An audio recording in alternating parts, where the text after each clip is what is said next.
Numa manhã abafada no coração do Rio de Janeiro, o sol já castigava as calçadas de Copacabana, quando a porta automática de vidro de um banco reluzente se abriu com um zumbido suave. Um homem entrou, os passos lentos, quase hesitantes, como se quisesse passar despercebido. Vestia uma camiseta cinza desbotada, com manchas de tempo e lavagens mal feitas, uma calça jeans rasgada nos joelhos e um par de tênis tão gastos que o solado parecia gritar por aposentadoria. Um boné azul marinho, puído nas bordas, cobria metade do rosto, e uma mochila de tecido barata, daquelas compradas em feiras livres, pendia de um ombro só. Para qualquer um ali, ele era apenas mais um carioca comum, talvez um pedreiro, um entregador ou alguém que entrou por engano num lugar onde não pertencia. Mas aquele homem não era qualquer um. Era Roberto Carlos, o lendário lateral esquerdo da seleção brasileira, o homem dos chutes impossíveis, o ídolo que fez o mundo se curvar com seus gols e sua garra. Mais do que isso, era o presidente do conselho de administração daquele banco. Um segredo que ninguém naquela agência brilhante poderia imaginar. Roberto não estava ali por acaso. Sua presença era um plano meticuloso, uma missão pessoal para ver com os próprios olhos o que ele só conhecia por cartas, e-mails e mensagens que vinham chegando há meses. Eram relatos de clientes humildes, gente simples como ele já foi um dia, que descreviam humilhações, descaso e preconceito nas agências do banco que ele ajudara a transformar. Me trataram como se eu fosse invisível, escreveu uma dona de casa. Disseram que eu não tinha perfil para abrir uma conta, reclamou um motoboy. Olharam minha roupa e riram na minha cara, desabafou um aposentado. Cada palavra daquelas mensagens era como uma faca no peito de Roberto. Ele, que veio do chão, que cresceu nas ruas de terra batida de cordeiro, em São Paulo, sabia exatamente o que era ser julgado pela aparência, pelo sotaque, pela origem. E agora, no topo, ele não podia aceitar que a instituição que carregava seu aval tratasse as pessoas como ele próprio já fora tratado. O saguão do banco era um contraste gritante com a rua lá fora. O ar-condicionado gelava a pele, o chão de mármore refletia as luzes brancas, e o som de teclados e conversas abafadas preenchia o ambiente. Havia uma fila longa, serpenteando até a porta, com clientes de todos os tipos. Um homem de terno falando alto ao celular, uma mulher de uniforme de cozinheira segurando um envelope amassado, um senhor idoso, tentando decifrar o aplicativo do banco no celular com dedos trêmulos. Funcionários atrás dos balcões moviam-se com eficiência mecânica, mas seus rostos carregavam uma mistura de tédio e impaciência. Roberto pegou uma senha no totem eletrônico, como qualquer cliente, e se posicionou na fila. Seus olhos, escondidos sob a aba do boné, observavam tudo. Notou a forma como uma jovem atendente, com crachá que dizia Ana, respondeu a uma senhora que pedia ajuda com o totem. É só apertar o botão vermelho, minha senhora, não é tão difícil assim, disse, sem tirar os olhos da tela do computador. A senhora, com sacolas de feira penduradas no braço, parecia perdida, murmurando algo sobre não entender. Essas máquinas modernas. Ninguém se mexeu para ajudá-la. Roberto deu um passo à frente, com um sorriso gentil. Deixa eu te ajudar, dona. É rapidinho. Ele apertou o botão, pegou a senha e indicou uma cadeira vazia. Senta aqui, logo vão te chamar. A senhora olhou para ele com gratidão, os olhos marejados. Obrigada, meu filho. Aqui ninguém tem paciência com a gente, parece que a gente incomoda. Aquelas palavras ficaram ecoando na cabeça de Roberto, enquanto ele voltava para a fila. Ele já esperava encontrar algo assim, mas ouvir aquilo ao vivo, sentir o peso daquelas palavras, era diferente. Era pessoal. Roberto cresceu em Cordeiro, um bairro pobre na zona leste de São Paulo, onde as ruas de terra viravam lama na chuva e o sol queimava os pés descalços das crianças que jogavam bola com latas amassadas. Seu pai consertava carros numa oficina improvisada, e sua mãe trabalhava como empregada doméstica, saindo de casa antes do amanhecer e voltando só à noite. A infância de Roberto foi marcada por contas atrasadas, pão com margarina no jantar e o sonho de escapar da pobreza. Ele se lembrava de acompanhar a mãe a um banco, aos 10 anos, segurando sua mão, enquanto ela tentava depositar o pouco que sobrava do salário. O caixa, um homem de gravata mal-humorado, olhou para eles com desdém e disse: "Isso é tudo? Não vale nem a pena o trabalho." Roberto nunca esqueceu o olhar de vergonha no rosto da mãe. a forma como ela apertou sua mão e saiu de cabeça baixa. Foi ali, ainda criança, que ele jurou para si mesmo que se um dia tivesse poder, faria as coisas diferentes. O futebol foi sua porta de saída. Com uma bola nos pés, ele transformou a raiva em arte, a fome em garra e os olhares de desprezo em aplausos.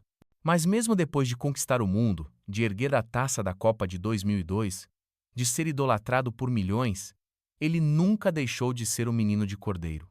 E agora, naquele banco, ele estava ali para representar todos os que, como ele, já foram invisíveis. Enquanto esperava na fila, Roberto observava cada detalhe. Um motoboy com o capacete pendurado no braço tentava pagar uma conta, mas a atendente o interrompia a cada frase, dizendo que ele trouxe o papel errado. Volta amanhã com o documento certo, ela disse, sem nem olhar nos olhos dele. O rapaz saiu bufando, murmurando algo sobre perder o dia de trabalho. Mais adiante, um homem de meia idade, com camisa social amassada, pedia informações sobre um empréstimo, mas o funcionário respondia com jargões técnicos, claramente sem interesse em explicar. Roberto sentia a tensão no ar. A sensação de que, para muitos ali, os clientes eram apenas números, ou pior, incômodos. Ele notou também o segurança, um homem corpulento com um rádio preso ao cinto, que o encarava de tempos em tempos como se avaliasse se ele era uma ameaça. Em um momento, o segurança se aproximou de um colega e cochichou, apontando discretamente para Roberto. Fica de olho nesse cara, não me cheira bem. Roberto ouviu, mas não reagiu. Ele sabia que aquele era o teste que viera buscar. Queria sentir na pele o que os clientes relatavam, e cada olhar, cada sussurro, cada gesto de desdém confirmava que os problemas eram reais. Depois de quase 20 minutos na fila, a senha de Roberto foi chamada. Ele se aproximou do guichê de Ana, a jovem atendente que ele vira tratar a senhora com impaciência. Colocou a senha sobre o balcão e disse, com voz calma, quero fazer um saque, 50 mil reais. Ana levantou os olhos da tela, surpresa, e o encarou de cima a baixo. Por um segundo, pareceu que ela segurava uma risada. 50 mil reais? O senhor está falando sério? A voz dela era um misto de incredulidade e sarcasmo. Roberto apenas assentiu, tirando do bolso uma carteira velha e entregando o RG e o cartão do banco. Ana pegou os documentos com a ponta dos dedos, como se temesse sujá-los, e começou a digitar no computador. De repente, parou, franzindo a testa. Essa conta não faz sentido. O senhor tem certeza que é sua? Roberto respondeu, sem alterar o tom. Tenho. Pode conferir o CPF, está tudo certo. Ana bufou, claramente irritada, e chamou uma colega, Maria, que estava no guichê ao lado. Maria, vem cá ver isso. Tem algo errado aqui. Maria se aproximou, olhou para Roberto com um meio sorriso e cochichou para Ana. 50 mil reais? Com essa roupa? Só pode ser brincadeira. As duas trocaram um olhar cúmplice, como se Roberto não estivesse ali ouvindo tudo. Ana voltou a digitar, agora com mais força, como se o teclado fosse o culpado pela situação. Olha, senhor, os documentos até batem, mas essa conta não parece ser sua. Esse tipo de saldo não combina com o senhor. Ela hesitou, escolhendo as palavras, mas o tom era claro. Ela não acreditava que alguém como ele pudesse ter tanto dinheiro. Roberto manteve a calma, embora por dentro sentisse uma mistura de indignação e tristeza. Se está tudo certo, então faça o saque, ele disse. Firme. Ana balançou a cabeça, como se lidasse com uma criança teimosa. Não é assim que funciona. Vou ter que chamar o gerente. Fica aí. Ela pegou o telefone e discou uma extensão, falando baixo, mas alto o suficiente para Roberto ouvir. Seu Miguel, tem um cara aqui com documentos estranhos, querendo sacar uma fortuna. Acho que é golpe. Enquanto esperava, Roberto notou que os outros clientes na fila começaram a prestar atenção. Alguns cochichavam entre si, apontando discretamente. Deve ser um desses golpistas que aparecem na TV, disse uma mulher de taior, ajustando os óculos. 50 mil reais? Ele está sonhando, murmurou um homem de camisa polo, rindo com um amigo ao lado. O segurança, que antes só observava, agora estava mais próximo, com a mão no rádio, pronto para agir. Roberto sentia todos aqueles olhares, cada um deles como um eco das vezes em que, ainda menino, fora tratado como menos por causa da roupa, da pele, do jeito de falar, Mas ele não estava ali para se defender. Estava ali para entender, para provar, para mudar. Minutos depois, Miguel, o gerente da agência, surgiu de uma sala ao fundo. Era um homem na casa dos 40 anos, com um terno impecável, sapatos que brilhavam sob as luzes do saguão e um relógio de pulso que parecia gritar seu preço. Ele caminhava com a postura de quem sabe que é o dono do pedaço, o cabelo penteado com gel, o perfume caro anunciando sua chegada antes mesmo de ele abrir a boca. "Qual é o problema aqui?" perguntou, direto, sem nem olhar para Roberto. Ana explicou rapidamente, enfatizando os documentos suspeitos e a aparência incompatível do cliente. Só então Miguel virou o rosto para Roberto, examinando-o de cima a baixo com um sorriso de canto de boca. "Então o senhor quer sacar 50 mil reais? Vestido assim?" Ele riu, uma risada curta e cortante, que fez Ana e Maria trocarem outro olhar de aprovação. "Me desculpe, mas isso não cola. Eu conheço esse tipo de história.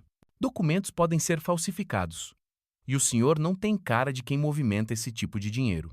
Roberto cruzou os braços, ainda sem perder a compostura. "Os documentos são verdadeiros e o dinheiro é meu. Se o senhor não acredita, é só verificar no sistema. Ou prefere continuar julgando pela minha roupa?" A resposta pegou Miguel desprevenido. Ele estreitou os olhos, como se tentasse decidir se Roberto era um golpista ousado ou apenas um maluco. "Olha, meu amigo, eu trabalho nesse ramo há 15 anos. Sei reconhecer um golpe quando vejo um.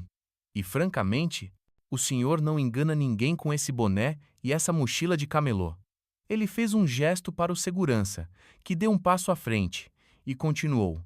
"Vamos fazer o seguinte.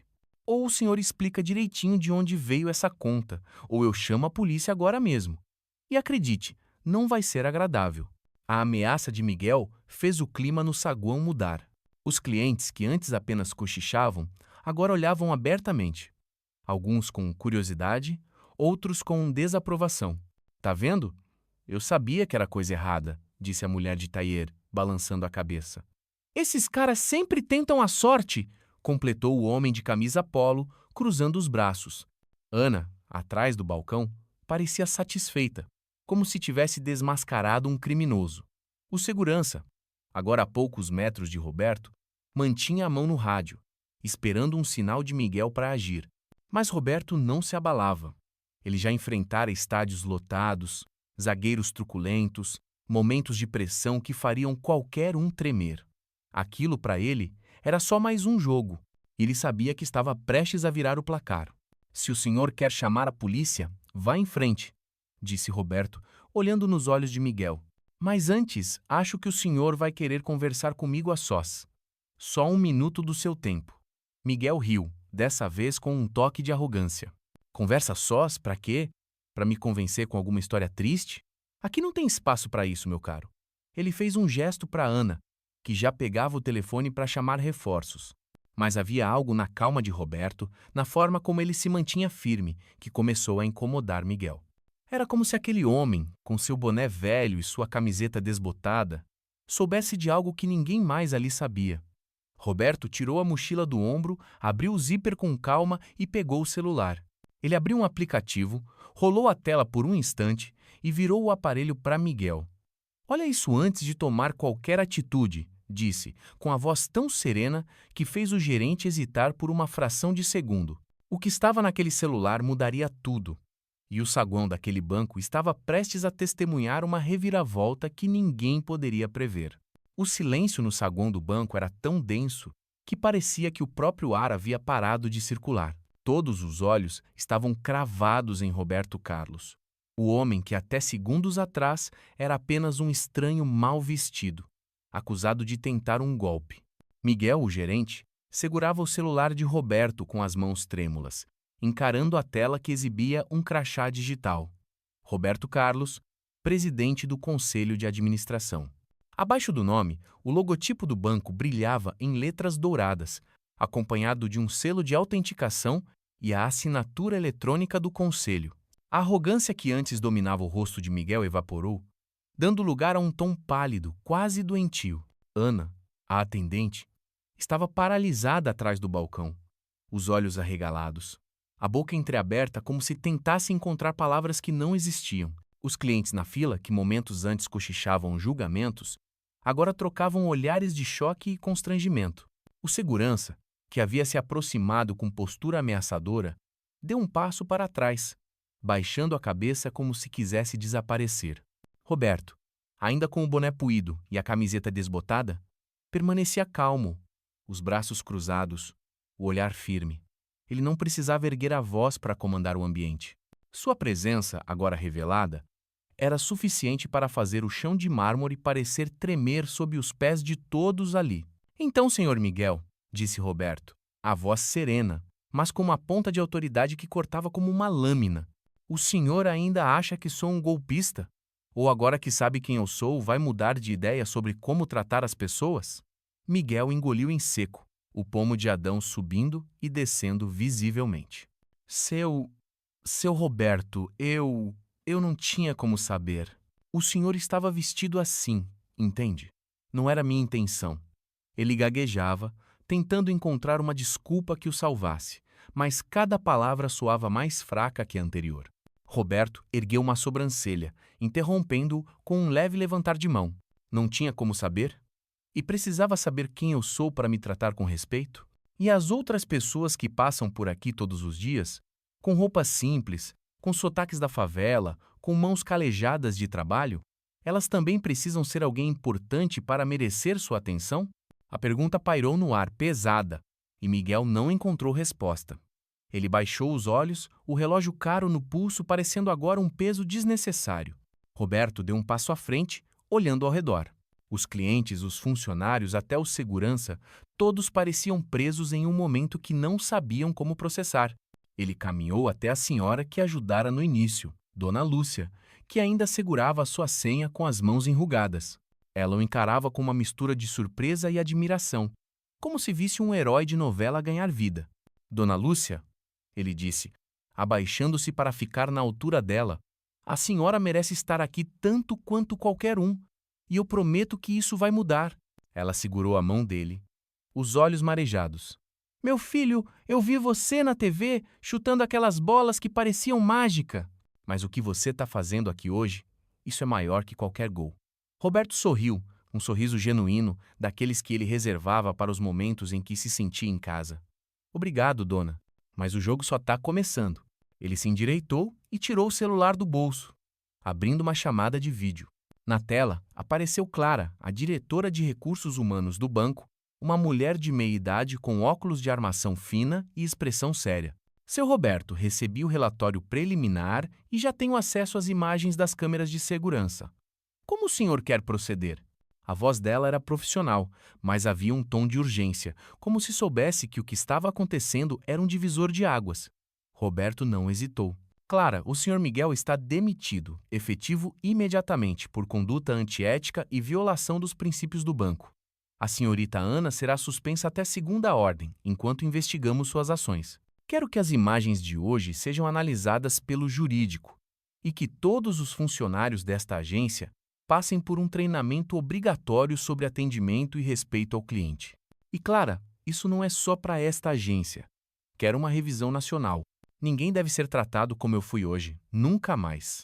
Clara assentiu, anotando tudo. Entendido, senhor. O desligamento do Miguel será formalizado agora e a substituição dele começa amanhã. Alguma outra ordem? Roberto olhou para Miguel, que agora parecia encolhido, e disse: Sim, quero uma linha direta para denúncias, acessível a todos os clientes, para que nunca mais precisemos chegar a esse ponto. A chamada foi encerrada e o saguão mergulhou em um silêncio ainda mais profundo. Miguel, que até então tentava se segurar, deixou os ombros caírem. Seu Roberto, por favor, eu tenho família, filhos, 15 anos de banco. Eu errei, mas me dá uma chance. A voz dele tremia, quase suplicante, mas Roberto não se deixou abalar. Ele já ouvira esse tipo de discurso antes, em outros contextos, e sabia que a mudança exigia firmeza. Senhor Miguel, o senhor pensou nas famílias das pessoas que humilhou aqui? Nas mães, nos pais, nos trabalhadores que saíram dessa agência com a autoestima destruída porque o senhor e sua equipe decidiram que eles não valiam nada? O senhor teve chances, muitas, e escolheu usar seu cargo para diminuir os outros. Isso termina agora. Miguel abriu a boca, mas não encontrou palavras. Ele tirou o crachá do pescoço com dedos trêmulos e o entregou ao segurança, que parecia tão desconfortável quanto ele. Sem dizer mais nada, Miguel atravessou o saguão, os sapatos brilhantes ecoando no mármore, e saiu pela porta de vidro, sob olhares que agora carregavam mais pena que aprovação. Roberto virou-se para Ana, que estava encolhida atrás do balcão, o rosto vermelho de vergonha. E você, Ana, sabe por que está sendo suspensa, não é? Ela sentiu quase imperceptivelmente os olhos fixos no chão. Eu não quis ofender, seu Roberto.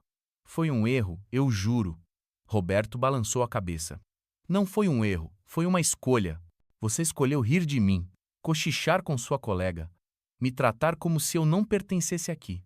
E quantas outras pessoas você tratou assim, que não tinham um crachá como o meu para se defender? Pense nisso enquanto estiver em casa. Ana não respondeu. Apenas enxugou uma lágrima que escorreu pelo rosto. Roberto não sentia prazer em punir, mas sabia que a lição precisava ser clara. Ele olhou para os outros funcionários, que observavam tudo em silêncio, e disse alto o suficiente para todos ouvirem. Se alguém aqui acha que o uniforme que veste ou o cargo que ocupa dá o direito de tratar qualquer cliente como inferior, sugiro que reveja seus valores. Ou a porta que o Sr. Miguel usou está aberta para vocês também. Oh! O clima no banco era de uma tensão quase palpável, mas era uma tensão diferente agora. Não era mais sobre desconfiança ou julgamento, mas sobre reflexão. Roberto caminhou até o centro do saguão, onde os clientes ainda aguardavam, alguns com expressões de choque, outros com sorrisos tímidos, como se começassem a entender o que estava acontecendo. Ele parou ao lado de Dona Lúcia, que agora segurava sua bolsa com mais firmeza, e falou para todos: Eu não vim aqui hoje como presidente do conselho. Vim como um de vocês. Como filho de uma empregada doméstica e um mecânico que cresceu chutando bola nas ruas de Cordeiro, em São Paulo, eu sei o que é ser olhado de cima a baixo, ser tratado como se não valesse nada, e por isso estou aqui. Para garantir que ninguém mais passe por isso neste banco. Ele fez uma pausa, deixando as palavras assentarem. Quando eu jogava futebol, aprendi que o jogo não é só sobre marcar gols. É sobre respeitar o adversário, sobre levantar o companheiro que caiu, sobre nunca desistir, mesmo quando o placar está contra você. E na vida, é a mesma coisa. Não importa se você usa terno ou camiseta rasgada, se tem milhões na conta ou só o suficiente para o pão de amanhã. Todo mundo merece respeito. E este banco, a partir de hoje, vai viver esse princípio. Os clientes começaram a aplaudir, primeiro timidamente, depois com mais força. Dona Lúcia batia palmas com entusiasmo e até o motoboy que fora mal atendido antes ergueu o punho, como se comemorasse um gol. Roberto ergueu a mão pedindo silêncio e continuou. Vamos criar uma nova política de atendimento. Cada agência terá um cartaz bem grande, dizendo: todo cliente é VIP. E não é só uma frase bonita. Vamos treinar cada funcionário. Abrir uma linha para denúncias. E eu mesmo, de vez em quando, vou aparecer por aí, talvez com esse mesmo boné, para garantir que isso está sendo cumprido. Um jovem na fila, com uma camiseta do Flamengo, deu um passo à frente, hesitante. Seu Roberto, eu sou fã seu desde criança. O que o senhor fez aqui hoje, ninguém nunca fez por nós. Obrigado. Roberto apertou a mão dele com firmeza. Não precisa agradecer, rapaz. Eu faço isso porque já estive no seu lugar. E porque acredito que se cada um fizer sua parte, o Brasil pode ser um lugar onde ninguém é invisível. O jovem sorriu, os olhos brilhando, e voltou para a fila, como se carregasse uma nova esperança. Antes de sair, Roberto caminhou até o balcão onde Ana ainda estava, agora acompanhada por outra funcionária que tentava consolar. Ele olhou para todas as atendentes, que o encaravam com uma mistura de medo e respeito. Vocês têm uma chance agora, ele disse. Mostrem que podem fazer diferente. Tratem cada pessoa que entra aqui como se fosse sua mãe, seu irmão, seu melhor amigo. Porque é isso que eles são. Pessoas com sonhos, lutas, histórias. Não joguem essa chance fora. As atendentes assentiram, algumas com lágrimas nos olhos, outras com expressões de determinação. Roberto sabia que nem todas mudariam, mas acreditava que a semente estava plantada. Ele colocou a mochila no ombro, ajustou o boné e caminhou até a porta de vidro. O sol do rio brilhava forte lá fora, e o calor da rua contrastava com o frio do saguão. Antes de sair, ele se virou para Dona Lúcia, que o observava com um sorriso orgulhoso. Dona, a senhora já é VIP para mim, ele disse, piscando. Ela riu, uma risada gostosa, e respondeu: E você, meu filho? É um craque dentro e fora do campo. Roberto abriu um último sorriso. Atravessou a porta e se misturou à multidão de Copacabana. Enquanto caminhava, pensava na mãe, na infância dura, nos olhares de desprezo que o fizeram quem ele é. Ele sabia que aquela agência nunca mais seria a mesma e que sua missão estava apenas começando. Em algum momento ele voltaria, talvez com outro boné, outra camiseta, para garantir que o respeito, assim como um chute perfeito, encontrasse o caminho certo.